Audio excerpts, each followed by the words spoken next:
নমস্কাৰ আপোনালোক সকলোকে পুনৰবাৰ স্বাগতম জনাইছোঁ মজিদ বন্ধুসকল বলগতে চাওক আজি সন্ধিয়াৰ 7টা গুৰুত্বপূৰ্ণ খবৰ। প্ৰথমটো খবৰ, ভয়ংকৰ গতিত আহিছে সাগৰীয় ঘূৰ্ণীবতাহ ৰেমাল আৰু বৰ্তমান সময়ত অসমত তাণ্ডৱ লীলা চলাইছে ঘূৰ্ণীবতাহ ৰেমালে। কালিৰ পৰা ৰাজ্যত অব্যাহত আছে নেৰানেপেৰা বৰষুণ। দেওবাৰে নিশাৰ পৰা অসম তথা উত্তৰ পূৰ্বাঞ্চলত ৰেমালৰ প্ৰভাৱ আৰম্ভ হৈছে। গুৱাহাটী মহানগৰীত সোমবাৰে নিশাৰ পৰা আৰম্ভ হৈছে ধুমুহা বৰষুণ আৰু ইতিমধ্যে অসমৰ 7খন জিলাত হাই এলাৰ্ট জাৰি কৰিছে প্ৰশাসনে। গুৱাহাটীত ব্ৰহ্মপুত্ৰত যাত্ৰী কঢ়িওৱা ফেৰী তথা জাহাজৰ চলাচল বন্ধ কৰি দিয়া হৈছে।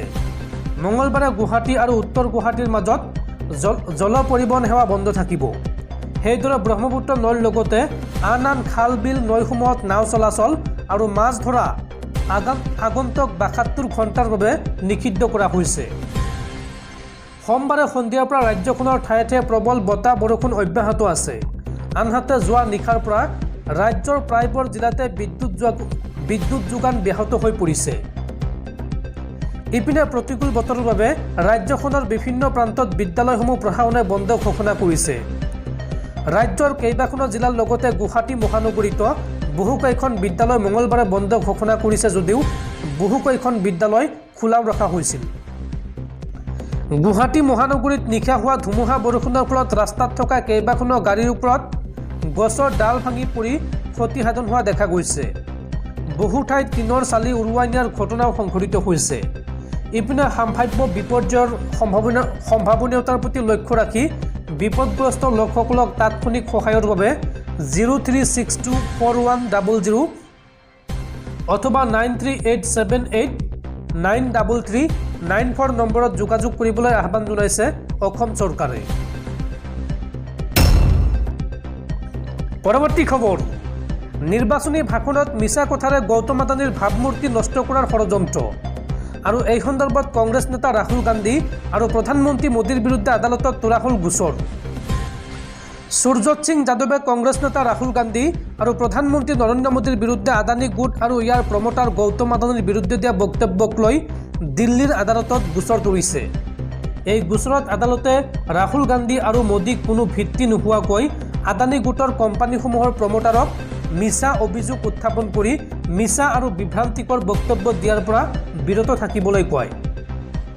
আবেদন অনুসৰি ৰাজনৈতিক নেতাসকলৰ এনে অভিযোগে আদানী গ্ৰুপ অফ কোম্পানীসমূহৰ তালিকাভুক্ত ষ্টকত অভাৱনীয় অস্থিৰতাৰ সৃষ্টি কৰে, যাৰ ফলত বিনিয়োগৰ ক্ষেত্ৰত কোম্পানীৰ বৃহৎ লোকচান হয়। আবেদন অনুসৰি আবেদনকাৰীয়ে দাবী কৰে যে তেওঁ নিউজ চেনেল আৰু ছ'চিয়েল মিডিয়াত এটা বাতৰিৰ সন্মুখীন হৈছিল, য'ত ৰাহুল গান্ধীয়ে এটা বিবৃতি দিছিল যে কেন্দ্ৰীয় চৰকাৰে গৌতম আদানীকে ধৰি এজন উদ্যোগপতিৰ বাবে 16 লাখ কোটি টকা ঋণ ৰেহাই দিছিল। ৰাহুল গান্ধীয়ে দিয়া ভাষণটো বিভ্ৰান্তিকৰ আছিল আৰু এই ভাষণৰ দ্বাৰা সাধাৰণ জনতা আৰু বিনিয়োগকাৰীৰ দৃষ্টিত আদানী গোটৰ ভাৱমূৰ্তি নিম্নগামী হ'ব পাৰে। এই আবেদনত অভিযোগ কৰা হৈছে যে উদ্যোগপতিসকলৰ বিৰুদ্ধে এনেধৰণৰ নেতিবাচক মন্তব্যই শ্বেয়াৰ বজাৰত অস্থিৰতাৰ সৃষ্টি কৰে আৰু বিনিয়োগকাৰীৰ বৃহৎ লোকচানৰ সৃষ্টি কৰে। আবেদনকাৰীৰ দাবী যে আদানীক এনে কোনো ঋণ ৰেহাই দিয়া হোৱা নাছিল। পৰৱৰ্তী খবৰ, কাল ঘূৰ্ণী ৰেমালৰ মাজতে ৰাজ্যত ভয়ংকৰ বানপানী আৰু ভূমিস্খলনৰ আশংকা। ভূটানৰ পৰা নামি অহা পানীৰ ঢলে সৃষ্টি কৰিব পাৰে প্ৰলয়ৰ। ৰাজ্যবাসীক এই সতৰ্কবাণী ভূটান চৰকাৰৰ। কাল ঘূৰ্ণী ৰেমালৰ মাজতে আন এক ভয়ংকৰ খবৰ।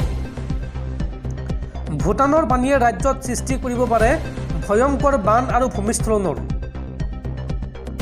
নামনি অসমৰ বাবে বিশেষ সতৰ্কবাণী জাৰি কৰা হৈছে। ভূটানত ধাৰাসাৰ বৰষুণ আৰু ডাৱৰ বিস্ফোৰণৰ সম্ভাৱনা আছে, যাৰ পৰিপ্ৰেক্ষিতত ভূটানৰ পৰা নামি অহা পানীৰ ঢলৰ বাবে ৰাজ্যত হ'ব পাৰে ভূমিস্খলন।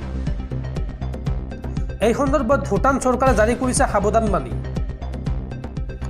বন্ধুসকল, তাৰপিছত 4 নম্বৰ খবৰটো জনোৱাৰ আগতে আপোনালৈ এটা সৰু ৰিকুৱেষ্ট, যদি তেওঁলোকে এইটো ভিডিঅ'ত লাইক কৰা নাই তেন্তে প্লিজ এটা লাইক কৰি দিয়ক আৰু এনেকুৱা ধৰণৰ নতুন নতুন ভিডিঅ' পাবলৈ চেনেলটো ছাবস্ক্ৰাইব কৰি কাষত থকা বেল আইকনটো প্ৰেছ কৰি ৰাখক।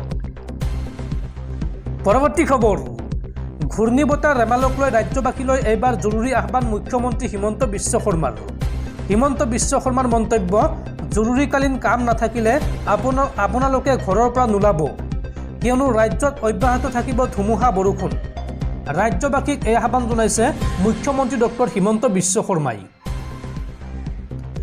ঘূৰ্ণীবতাহ ৰেমালক লৈ ৰাজ্যবাসীলৈ জৰুৰী আহ্বান মুখ্যমন্ত্ৰী হিমন্ত বিশ্ব শৰ্মাৰ।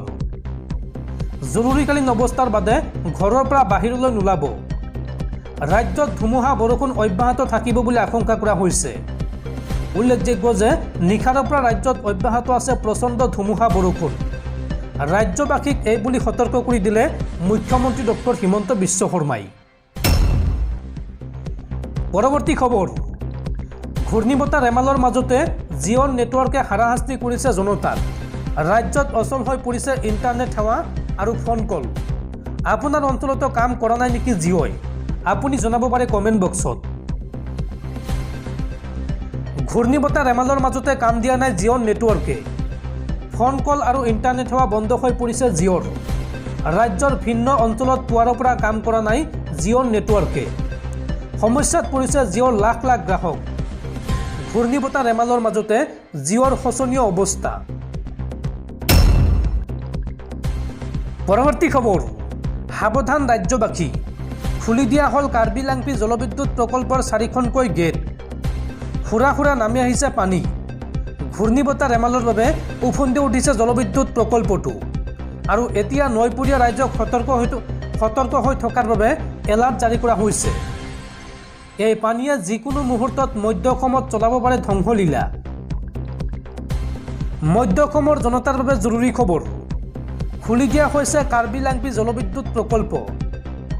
খুলি দিয়া হৈছে এই বান্ধটোৰ 4খনকৈ গেট। মুখলধাৰ বৰষুণৰ বাবে উফন্দি উঠিছে জলবিদ্যুৎ প্ৰকল্পটো। আৰু প্ৰকল্পটোৰ পানীয়ে যিকোনো মুহূৰ্তত চলাব পাৰে ধ্বংসলীলা। সেই হেতুকে নৈপৰীয়া ৰাইজক সতৰ্ক হৈ থাকিবলৈ জনাইছে আহ্বান। বৰষুণ আৰু বানপানীৰ বাবে 28 আৰু 29 মে'ত বন্ধ থাকিব ডিমা হাছাৰ সকলো বিদ্যালয়। আৰু ইতিমধ্যে বৈঠালাংচুৰ কিছু কিছু ঠাইত সোমাইছে পানী।